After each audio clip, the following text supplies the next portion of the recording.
Doma Sports Talk, worldwide, with some news from the world of boxing. So y'all know what time it is.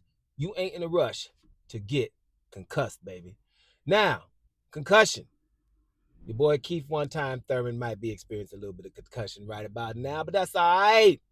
Keith One Time Thurman, man. Listen, Sebastian Fundora beat the hell out of Keith Thurman, right? He beat the hell out of Keith Thurman. But we love some Keith Thurman, man. You know what I'm saying? But it's all good. Keith Thurman and Sebastian Fundora's good fight was stopped in about round 6, I think it was. Now, I'm late to the party. And I'm late to the party for reasons, right? There's some reasons. I didn't want to say nothing right away because I'm going to sound like a hater, right? Let's do the right thing first. And let's give Sebastian Fundora some love and some props for handling his business, beating a very good fighter. Right? We're not going to tear down the fighters like we do after fights all the time. Well, this fighter was this and this fighter was that. Like, hey, bro, you don't have a time machine. It's not going to be the very best scenario. If we wanted to, we can tear down all of the opponents from these fighters with excuses and stuff, right? Keith One Time Thurman is still a damn good fighter. Ask that dude from Australia he just beat up about a year ago, right? He's still a Keith Thurman. That knowledge is still there. Most of the athleticism is still there, and the punch power is still there. The problem is you're dealing with the Tower Inferno, Sebastian Fundora, right? And Sebastian Fundora is a problem, right? It's not a problem that can't be solved, but it is a problem. Sebastian Fundora did what he should have done. He stayed behind the jab, right? And his work rate was not that what he always does because he was careful. He picked his shots, picked his moments, threw them hands when he had to, but not always, just not blindly, I'm going to throw stuff and I'm going to get up all close. He didn't do that. He didn't allow Keith Thurman. He kept him outside on his jab and used the height for a change. We can say he prepared for the fight. He did an excellent job. He won every damn round. Now, let's talk about what I didn't like. For me, it was the stoppage was too early. Yeah, he was beating Keith Thurman, but it's still Keith Thurman. And I thought Keith Thurman, at all the time, I was like, okay, even when Keith Thurman stumbled a time or two, I was still thinking, yeah, Keith Thurman's either going to overhand right or a left hook is going to start this, start something. And I thought he was going to be able to hurt Sebastian Fundora. Listen, guys, if you don't think it was a early stoppage, then you're not going to like something. Then we didn't have a lot of fights in history, right? If we're going to just say, okay, a guy, because Keith Thurman, was still in the fight. He didn't, it was just like, I'm getting beat up. But if we would have stopped a lot of fights that never would have happened. We would have stopped Manny Pacquiao versus Jeff Horn comes to mind, right? Jeff Horn weathered the storm in round 9 and beat the hell out of Pacquiao, right? Castillo versus your boy Corrales. We would have never, because they could have stopped the fight. Castillo was beating the hell out of Corrales, and Corrales came back and knocked him out. All this stuff we talk about, the rope-a-dope, Ali and Foreman. With Foreman's past of who Foreman was knocking the hell out, like Joe Frazier, easily.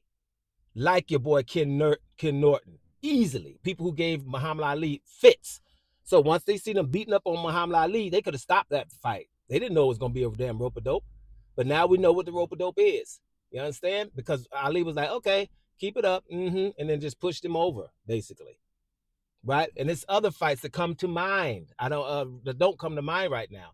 All these close fights and wars that we're talking about wouldn't have happened when somebody gets the overhand. You just stop.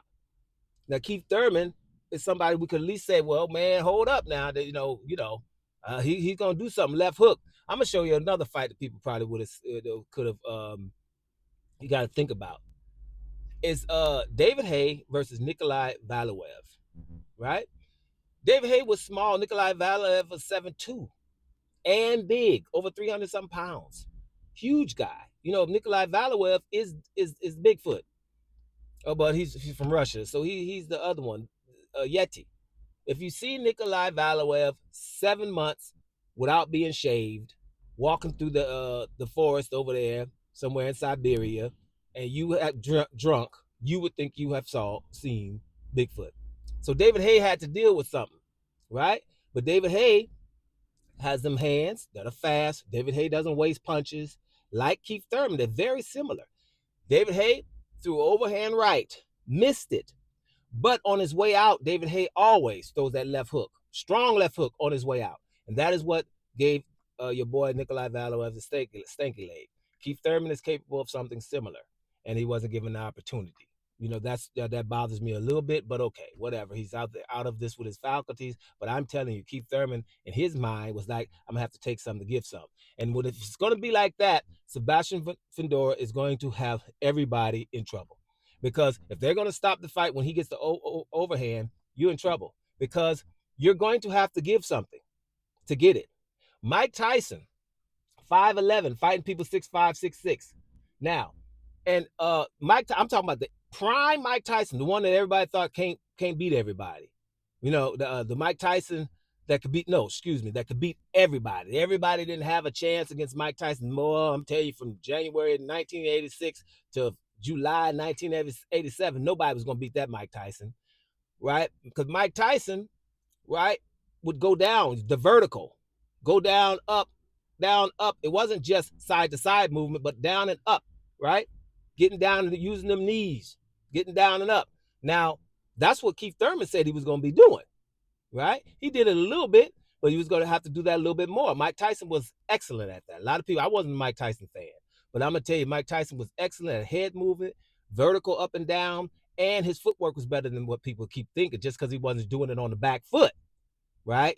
That's doesn't mean his footwork. Footwork, his pivoting, bop, bop, pivoting. And then he ain't there no more. Bop, bop, pivoting to the other side. He ain't there no more. Bam, to the body with the left hook, and then uppercut for the left hook. But on the other side, all of a sudden, that was Mike Tyson, and he was 5'11", handling his business. These are things that shorter fighters can do.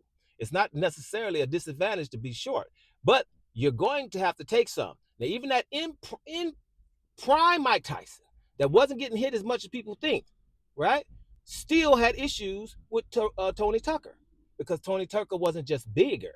Tony Tucker was bigger, had belief in himself, a little work rate, and skill. Similar to Fundora. Fundora, you could keep saying he's not that skilled, but he's learning on the job right now. He's not getting worse, people.